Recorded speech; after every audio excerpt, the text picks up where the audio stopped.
Never be afraid of where you started. Right now, we're currently at the Staples in Middletown that I used to work at. I worked here for, I think close to 2 years. I was just like a sales associate. I did stuff like copy and print, whatever the case may be.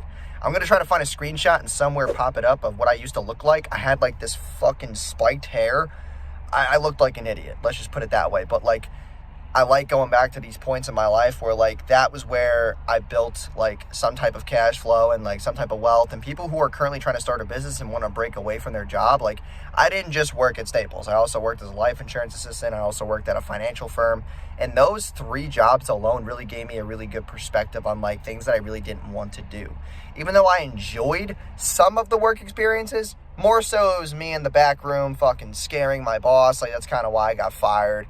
If I can find a video, I'll pop it up for you guys. I used to literally hide in the back room where all like the boxes and shit were, and I would just fucking jump scare my boss, and like he used to get so pissed. But like, yeah, I was literally a child. I was immature. I was just like trying to find my way, and like this was the best way that I can actually build cash and make a name for myself, and like actually have money to invest in a business, and like, you know, be able to get the Mazda that I got and be able to afford it, and like all that stuff. Like a lot of people right now just want to quit their jobs and just go business all in, but like you need cash flow. You need some type of substantial cash to do so. You cannot just get up and leave your job. Stop letting people tell you that like whatever they're offering you is going to allow you to fire your boss in 30 days. Shit doesn't happen like that. You need to have cash flow because in case something happens, you have an emergency, whatever the case may be. Like most Americans do not have enough money to cover an emergency. An emergency fund, I would suggest, would be $20,000 to $50,000. If you don't have $20,000 to $50,000 in an emergency fund, like you're kind of putting yourself in a really rough spot. Because if you quit your job, you now lost that position. Now you're depending on just either clientele, whatever your business model is. If shit goes south, you're completely fucked. So understand that even small amounts of money like Staples, where I used to work, where I would make like maybe $250, $300 a week.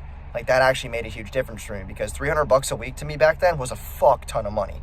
Plus I was, a busboy at a restaurant. I was an assistant at a life insurance company where I was making another $300 a week. And then, when I was doing life insurance, I was making decent money. When I was at the insurance firm, I can't disclose that information, but like I was making very good money there.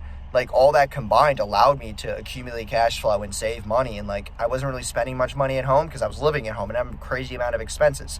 So start taking advantage of like, if you're at home right now and your parents are housing you and holding you down, you need to fucking get cash. Okay. Cash is king when you have nothing.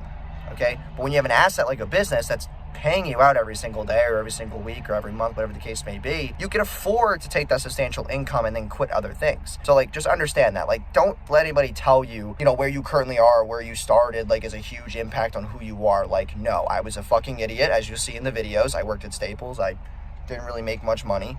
Like, I was a clown. I used to party a lot. I used to do dumb shit. And then I had to change my ways because my business started growing and I started working with very high profile people and like they changed me for the better. So understand that, like, be grateful for where you came from because it does make a huge difference. But yeah, guys, just figured I'd show you this. Like, this is crazy to me. It humbles me. It makes me very grateful for where I've come. Like, that's the name of the game, man. Just some gratitude and some love for yourself will go a long way. Talk to you guys soon.